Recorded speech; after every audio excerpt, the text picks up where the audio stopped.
both sides of the war and making money on it. And they do that all the time. So, their God is money, okay? Now, we're moving in a dangerous direction. If you're going to a church where the pastor never brings up such issues, I'm going to tell you in love that you are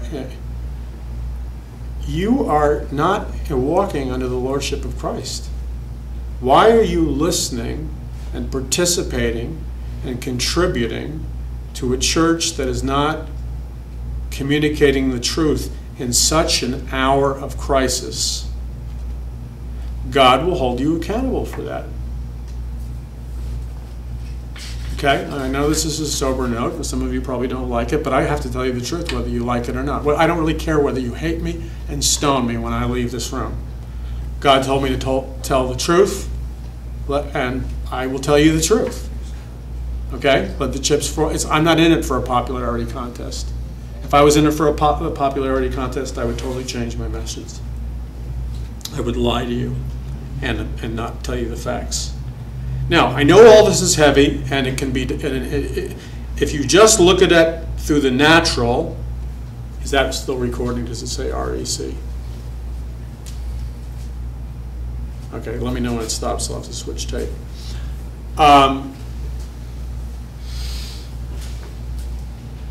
I've been doing this research intensively for 15 years.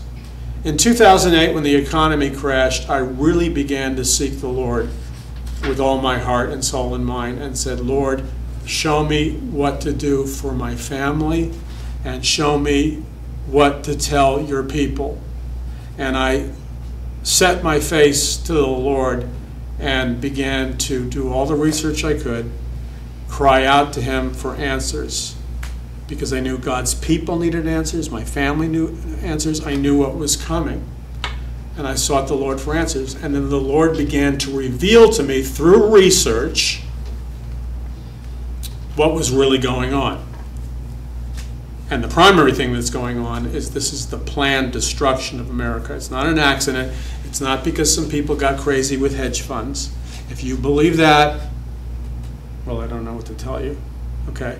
I'm not saying the hedge funds didn't make some small contribution to the global financial crisis, but that's not what caused the problem.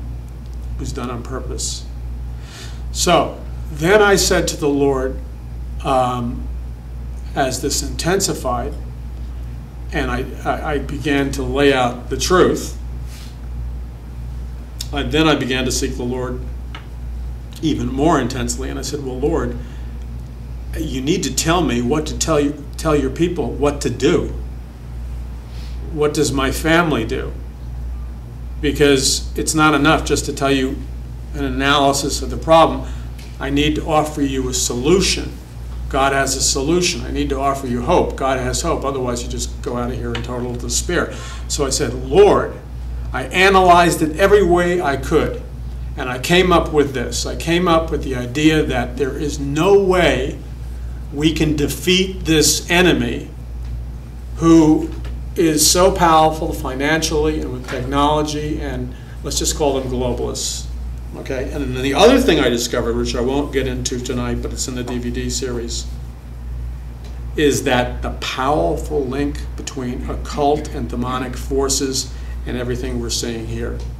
As I began to do research, I began to see that demonic forces, communication with spirit guides, involvement of the New Age, demonic activity was an energy pipeline into the global elite. Now, that doesn't mean everybody in the global elite is part of this, but if they're not part of it, they're being influenced by somebody who is. For example, Maurice Strong, the Canadian billionaire, who was essentially the head of the UN behind the man who pretends to be the head of the UN. He lives in Shanghai now, and he has a massive ranch in Colorado. And when I say massive, it's massive. massive. And he's deeply involved in the New Age and occult, and he's dedicated all that land into the New Age and occult. And he communicates with spirit guides. And there are many people in the UN and in the global elite who are communicating with spirit guides in the occult. So they're getting their directions from demonic power, as did Adolf Hitler. Now, that's another note. So I said, Lord, we're overwhelmed on every human level. This is not 1776. We're not going to grab our muskets and have a revolution, okay? I think it's important to vote. Even though there are similarities between both parties, voting is important because there are individuals who can make a difference, and we need to vote. And we need to stand up for the truth.